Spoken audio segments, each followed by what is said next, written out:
We have tremendous amounts of resources, but Africa needs local champions. And ensure that the wealth of the continent stays on the continent. To be an African company creating such impact, it's very rewarding.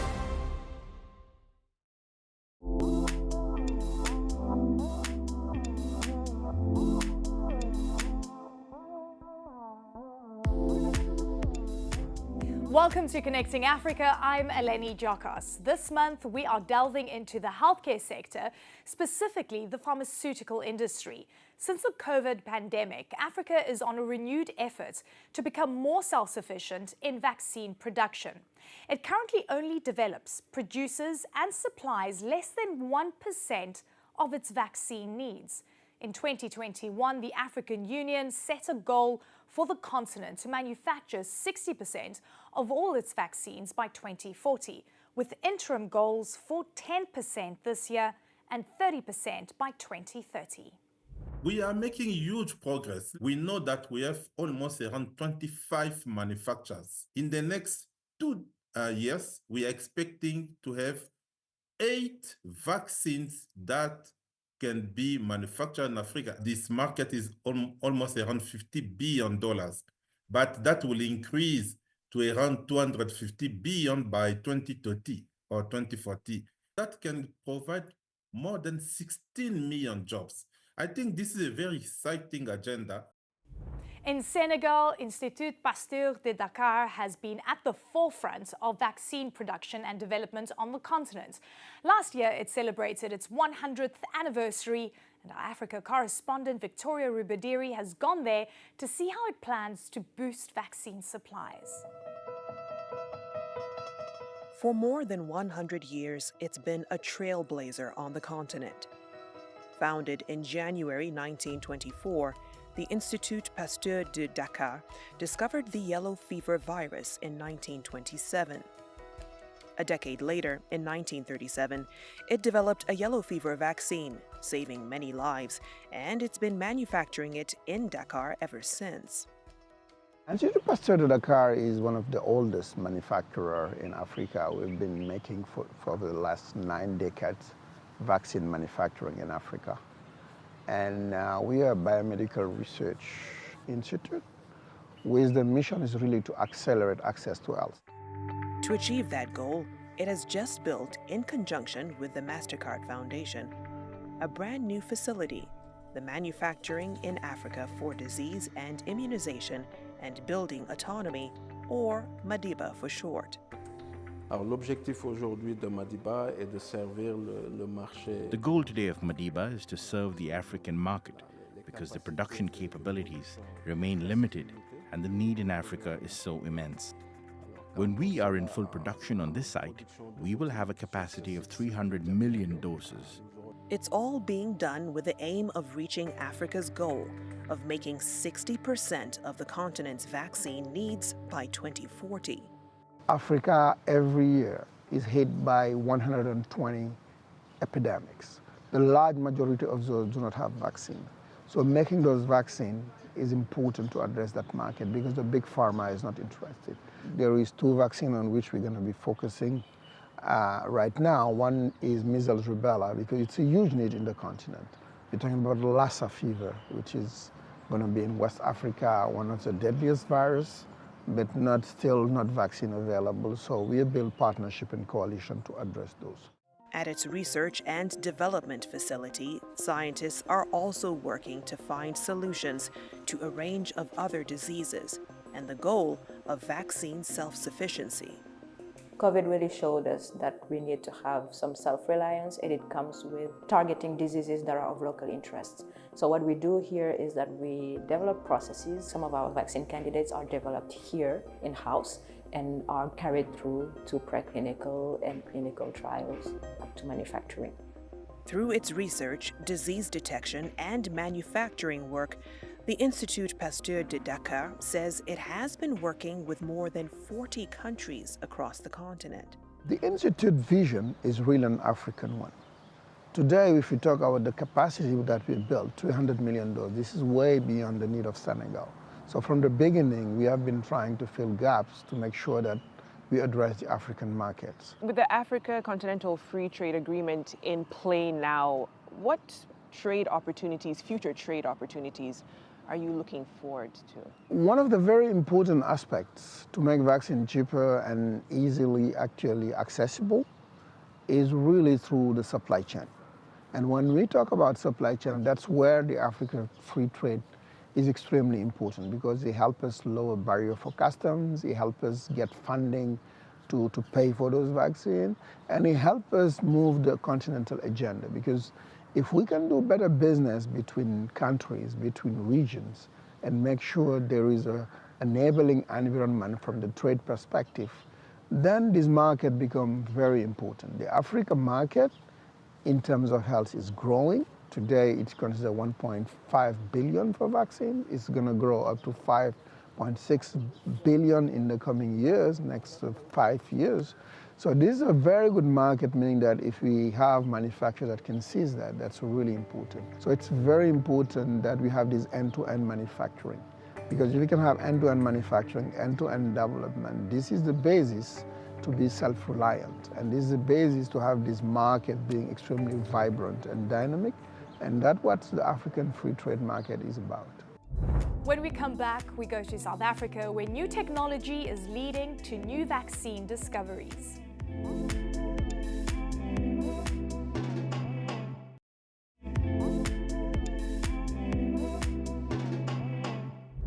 Welcome back to Connecting Africa. Africa's pharmaceutical sector needs to manufacture more of its medications, like prescription drugs and vaccines. Advances in technology is helping them do that. In 2021, the mRNA Vaccine Technology Transfer Hub was launched in South Africa. Run by Afrigen Biologics and Vaccines, its aim is to produce vaccines and share its knowledge with countries across the continent. In the small cluster of warehouses in Cape Town, scientists are busy at work, researching and developing new treatments for a range of diseases. Afrigen is a biotech startup. We've been founded about 8 years ago to localize the manufacturing of a TB vaccine for the African continent. So ingrained in the strategy and the fabric of Afrigen is the quest for local manufacturing. In 2021, the mRNA Technology Transfer Hub was established here. Its goal, to develop, produce and supply a range of new vaccines for the continent. It was set up here in South Africa, and the plan was to really disperse the knowledge and the know-how for making mRNA vaccines to aid in our ability to respond to pandemics.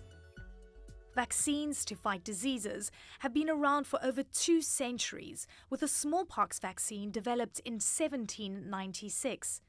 More than 200 years later, in 2020, during the COVID pandemic, scientists developed a new type of vaccine, mRNA, or messenger RNA. It does what its name says, messenger. Most people know COVID-19 and we say spike protein.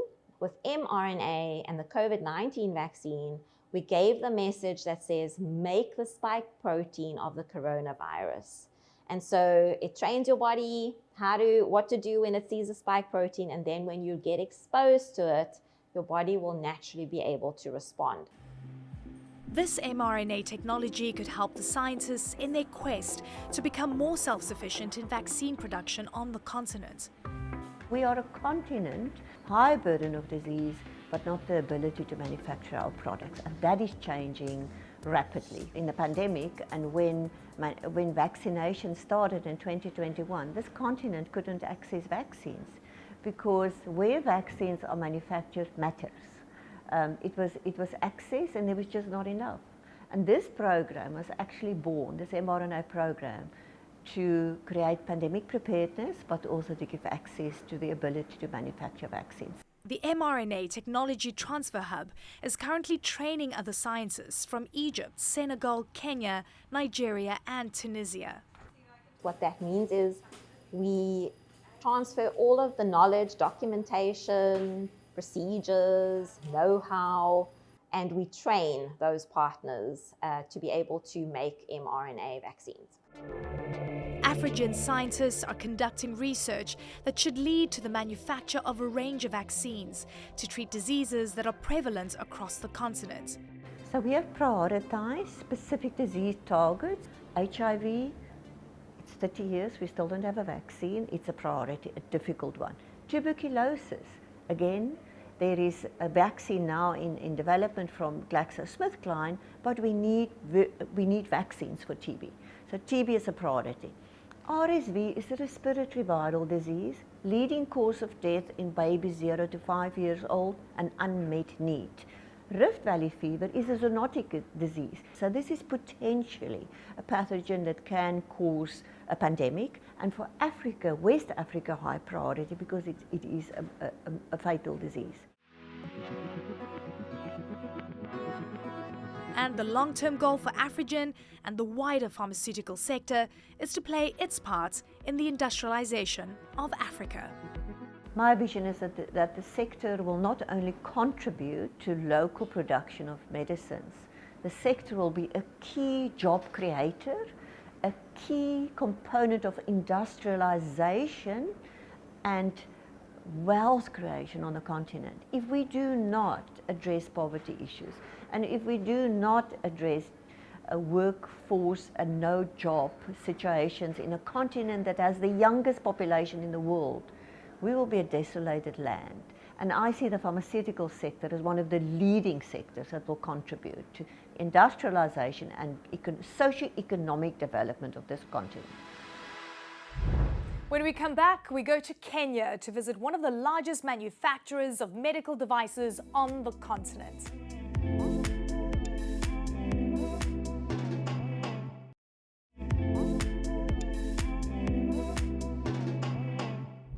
Welcome back to Connecting Africa. Medical devices are a big part of the pharmaceutical sector. They are pieces of equipment used in diagnosing, preventing, monitoring, or even treating medical conditions. In 2023, the African medical devices market was estimated to be worth almost $4.5 billion. By 2032, it is predicted that the sector could increase by almost 75% and be worth almost $8 billion. In Kenya, Revital Healthcare says it's the largest producer of medical devices on the continent. Our Africa correspondent, Victoria Rubadiri, has gone to visit its facility north of Mombasa. Production is full speed ahead at Revital Healthcare's manufacturing plant in Kilifi, Kenya. In 2008, the company set out on a mission to supply Africa with locally sourced medical devices. We wanted to see less importation in Africa happening for critical medical supplies. Today, Revital Healthcare says it has become the continent's largest medical supplier. It produced more than 1 billion devices in 2024 alone, which included a variety of syringes and tubing. When raw materials arrive, they're quarantined, inspected, and sent to the heart of the facility, the molding department. This is the department which produces the components used to assemble syringes, blood collection tubes, and other products. When we're talking about components, how many are on the floor as we speak? As we speak right now, we've got about 140 million pieces of components in stock right now. And these are all components ready for the next phase of the production process. Once the pieces are printed, assembled, and sterilized, they can be packaged for shipment. Revital exports its products to 45 countries worldwide, 17 of which are in Africa. And its strategic location near the port of Mombasa is helping to expand its reach. We export our neighboring country, and including Sub-Saharan Africa and even South Africa, some countries north-west of Africa like Morocco. As healthcare needs change, the company has relied on its own research and development to meet demands.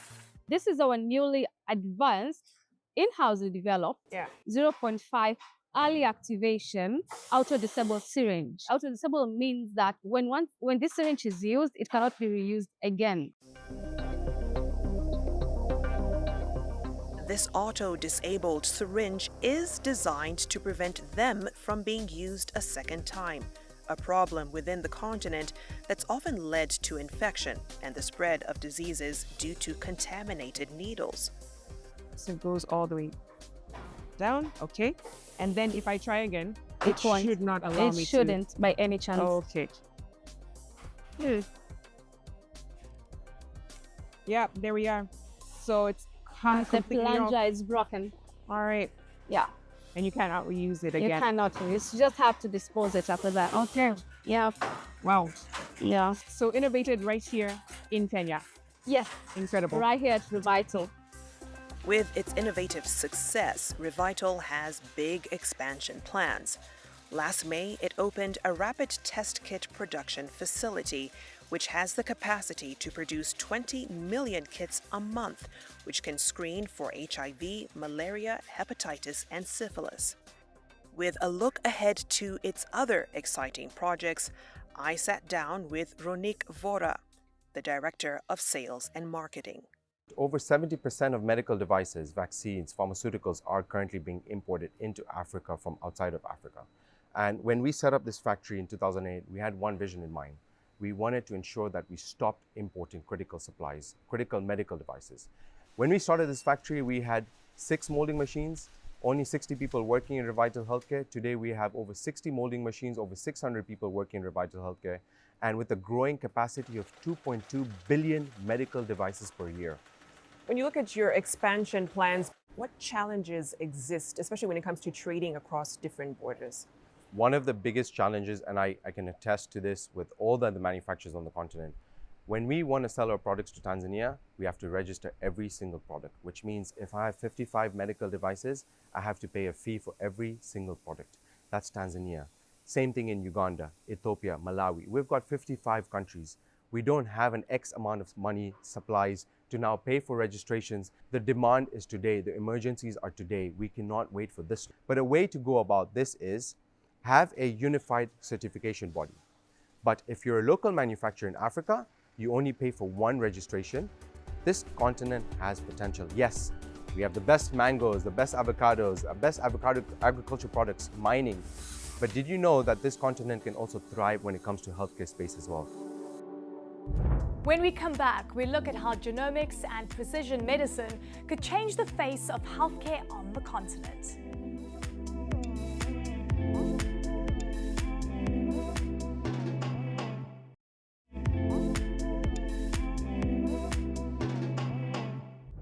Welcome back to Connecting Africa. Genomics, studying our genetic makeup, our DNA, to find new ways of treating diseases is becoming increasingly popular in the healthcare sector. But Africa remains underrepresented when it comes to genomic research worldwide. As of 2021, Africans only accounted for 1.1% of the world's genomic data. This is despite having 17% of the globe's population. In Nigeria, Syndicate Bio is working to build Africa's genomic data with the goal of finding new drug therapies tailored to the continent's population. It has one of the largest populations in the world and one of the most diverse. As a result, Nigeria has become a perfect location for one company focused on generating genomic data. Syndicate Bio was founded in 2023 out of the realization that global research does not include data from the more diverse population on Earth. The company, in conjunction with the National Institute for Cancer Research and Treatment, or NICRAT, in Nigeria, has set out to study the DNA of the African population. And out of the zeal to improve on the current preventive, diagnostic, and the treatment capabilities in terms of cancer care in the country, that we are currently partnering with the Syndicate Bio. Together, they've launched the Cancer Genome Nigeria project, carrying out genetic sequencing on 100 patients with plans to expand to 10,000 patients within 5 years. One out of every 5 African you meet is a Nigerian. It means, considering our population and our diversity, the country of more than 300 plus ethnic groups. The importance of this collaboration that we are currently embarking is that it will help in the design and production of new drugs. We call them targeted therapies. Through these targeted therapies, Syndicate Bio says it is hoping to revolutionize medical care in Nigeria and across the continent. It is the future of medicine. It affords the population to have personalized care rather than a one-size-fits-all. Once we get it right, the whole world is going to benefit because it's going to reduce the care gap that we have in terms of diagnosis, prevention, and treatment. Joining me now is the CEO of Syndicate Bio, Abasi Ene Obong. I want you to tell me about Syndicate Bio and how it's changing the pharmaceutical and medical space on the continent. Most people have the picture that healthcare is your static, siloed hospitals, pharmacy chains, and diagnostic labs. And that has been the traditional healthcare delivery sort of system. But in today's world, where data sort of informs everything we do, healthcare is really how information passes across all of those once upon a time siloed infrastructures, and how does that improve and deliver care to the individual, not a group or a large group, but to the individual or a subgroup of people. And this is where the whole concept of precision medicine comes from. It's now about how do we take what is an advantage to us in Africa, which is the genetic diversity of the continent, and become a real global player in the pharmaceutical space and the healthcare space. Where do you see the pharmaceutical industry going on the continent, as well as precision medicine? So let's say in the next 10 years, how do you see this playing out? We need to have like a concerted effort, not like a sporadic effort. And there's going to be ups and downs, successes and failures. Through that process, we are going to build an industry that I think we'll all be proud of. We need to begin to fund research and development. We need to have more companies in the research and development space. We need to begin to utilize, again, our genomics as a leapfrogging opportunity to find those what we call drug targets so that we can participate in the development of these drugs, and thereby we can control the destiny of these drugs. In about 10 years, we will definitely see Africa capture some of the R&D market. The condition is if we all put our heads together. And that's it for this month's Connecting Africa. If you want to know more about the subjects we cover on this program, check out our website. Until next month, from me, Eleni Jokos, let's keep on connecting.